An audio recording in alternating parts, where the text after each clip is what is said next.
السلام علیکم dear friends, welcome to the channel جو کہ ہے ایپیسوڈک ناول سٹوریز۔ دیدے مون، اس کو لکھا ہے مصباح نے اور اس کی قسط نمبر ہے 13۔ ماما اپنا بہت سارا خیال رکھیے گا اور پلیز ذرا بھی ٹینشن مت لیجیے گا۔ میں آپ کی دیدم کو ہنستا مسکراتا ہوا واپس لے کر آؤں گا، اوکے؟ شاذر کے علاوہ سر گھر والوں سے ملنے کے بعد مون ناہید کو خیال رکھنے کی تاکید کرنے لگا تو انہوں نے اپنی گردن کو ہاں میں جنبش دی۔ مون کی وجہ سے ہی آج وہ اپنے دیور اور دیورانی کے سامنے شرمندہ ہونے سے بچ گئی تھیں۔ اگر مون بھی شاذر کے جیسے رویہ اپناتا تو وہ روم سے ہی نہ نکل پاتی۔ میں ٹھیک ہوں مون، اور مجھے یقین ہے کہ تم دیدم کا خیال رکھو گے۔ خیریت سے جاؤ اور خیریت سے واپس آؤ۔ میری دعائیں ہمیشہ تم دونوں کے ساتھ ہیں۔ اللہ یہ سفر تم دونوں کے لیے بہت اچھا ثابت کرے، آمین۔ انہوں نے مون کی پیشانی پر بوسہ دیتے ہوئے کہا تو وہ ہلکا سا مسکرایا، جس سے اس کے ڈمپل سامنے آ کر واپس چھپ گئے۔ شاذر چوز نظروں سے کبھی مون اور کبھی دیدم کو دیکھ رہا تھا۔ ابھی تک اس کے بازو میں پٹی بندھی تھی۔ اس کے جھوٹے ایکسیڈنٹ کا سچ شاید کسی کے سامنے نہیں آیا تھا۔ وہ آرام سے سب کے بیچوں بیچ اپنا ٹھیک بازو گردن میں لٹکائے کھڑا تھا۔ تائی امی، شاذر جہاں بھی شادی کرنے کا کہے اس کی شادی کروا لیجیے گا۔ میں واپس جہاں آؤں تو اس گھر میں ایک فرد کا اضافہ ہوا دیکھنا چاہتی ہوں۔ مون کے بعد دیدم نے ان سے گلے ملنے لگی تو آہستہ سے ان کے کان میں بولنے لگی، جسے سن کر ناہید حیرت سے اسے تکنے لگی۔ آخر دیدم کی اس بات کے پیچھے کیا وجہ ہو سکتی تھی؟ یوں اچانک اس نے شاذر کی شادی کی بات کیوں کی تھی؟ میری پیاری شہزادی، ایسے کیوں کہہ رہی ہو؟ کیونکہ میں دیکھنا چاہتی ہوں کہ کس نے میری جگہ لی ہے اور وہ میری چھینی ہوئی جگہ پر کتنا عرصہ رہے گی۔ بس اسی وجہ سے میں ایسا چاہ رہی ہوں۔ کان جیسی بلو آئیز میں نفرت کی جھلک وہ بولی اور ان سے الگ ہوتے ہوئے جا کر اپنی ماں سے گلے ملنے لگی۔ میری جان، اپنا خیال رکھنا۔ مجھے واپسی پر میری ہستی کھلکھلاتی ہوئی پرنسس چاہیے، اوکے نا؟ جو پورے گھر میں تتلی کی طرح اٹھتی رہتی تھی، کبھی اوپر کبھی نیچے۔ وہ اتنا بولتی تھی کہ سر میں درد کروا دو، پھر مجھ سے ڈانٹ کھا کر چپ ہوا کرتی تھی، جو میری ڈانٹ ڈپٹ سے بچنے کے لیے اپنی تائی امی کے پہلو میں جا کر بیٹھ جایا کرتی تھی، اوکے؟ زبین اس کی پیشانی پر پیار کرتے ہوئے کہا تو دیدم نے مسکرانے کی کوشش کی۔ اس کی خوشیاں، ہنسی، سب کچھ تو شاذر چھین ہی چکا تھا۔ وہ کیسے یہ سب کرتی؟ مون، دیدم کا خیال رکھنا، اسے ذرا سی سردی سے بھی بخار ہو جاتا ہے، تمہیں معلوم ہے نا؟ اور تم لوگ مری ہی جا رہے ہو۔ جہاں سردی ہی سردی ہوتی ہے، اسے ایک سیکنڈ کے لیے بھی اکیلا مت چھوڑنا۔ مون، ڈاکٹر کی ہدایت بھی یاد ہوگی تمہیں۔ دیدم کے ساتھ مل کر زبین نے مون کو تاکید کی اور ان کے لہجے میں ریکویسٹ کا عنصر غالب تھا۔ آخر میں فیضان سے ملنے کے بعد دونوں گھر سے نکل گئے۔ شاذر، میرے کمرے میں آؤ، تم سے کچھ بات کرنی ہے۔ مون اور دیدم کے جاتے ہی ناہید نے شاذر کو پکار کر کہا اور خود اپنے روم کی جانب بڑھ گئی۔ دیدم کی بات سننے کے بعد وہ کشمکش میں پڑ گئی تھیں کہ آخر اس نے ایسا کیوں بولا ہوگا۔ شاذر نے تو یہی بتایا تھا کہ اس نے ایکسیڈنٹ کی وجہ سے شادی نہیں کی اور وہ دیدم کا نکاح مون کے ساتھ ہونے پر بھی بہت غصہ تھا۔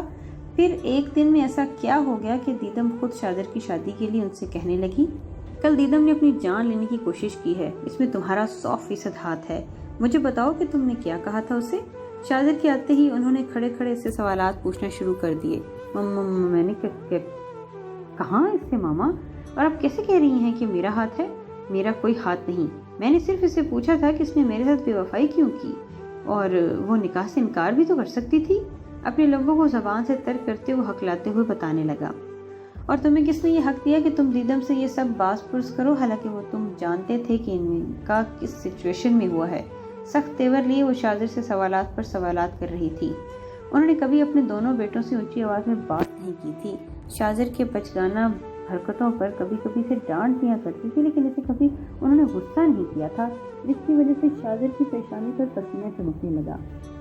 ماما، آپ خود دیکھیں میرے ساتھ کتنی بڑی زیادتی ہوئی ہے، اور میں نے اب سوچ لیا کہ میں اب دیدم سے زیادتی کا بدلہ لے کر رہوں گا۔ اس کے بعد لڑکی کے ساتھ میری افیئر کی جھوٹی کہانی بناتے ہوئے دیدم نے ڈرامہ، میرا مطلب ہے سلیپنگ پلز کھائی تھیں، میں اسی کے ساتھ شادی کروں گا۔ خود کو پر اعتماد بناتے ہوئے اس نے ناہید سے رخ موڑ لیا تاکہ وہ شاذر کے چہرے پر موجود ڈر کے تاثر نہ دیکھ پائیں۔ اور تمہیں ذرا برابر شرم و غیرت نہیں ہے یہ بات دیدم کو کہتے ہوئے؟ اسے شانے سے پکڑ کر اپنی جانب موڑتے ہوئے ناہید غصے سے چلائی تو شاذر اپنی نظریں چرانے لگا۔ ماما، میں آپ کا بیٹا ہوں یا دیدم؟ آپ ہمیشہ سے اس کی طرفداری کرتی آئی ہیں، حالانکہ یہ سب کرنے کے لیے اس کی ماں باپ دونوں زندہ ہیں۔ آپ کو اس کی نہیں بلکہ اپنی اولاد کی فکر کرنی چاہیے۔ دیکھا نہیں آپ نے کیسے بے شرموں کی طرح وہ آپ کے بڑے بیٹے کے ساتھ چلی گئی ہے؟ میں نے اب شیزا کے ساتھ ہی شادی کرنا ہے اور یہ میرا اٹل فیصلہ ہے۔ اگر آپ میں سے یہ چاچو لوگوں میں سے کسی نے بھی مجھے روکا تو یاد رکھیے گا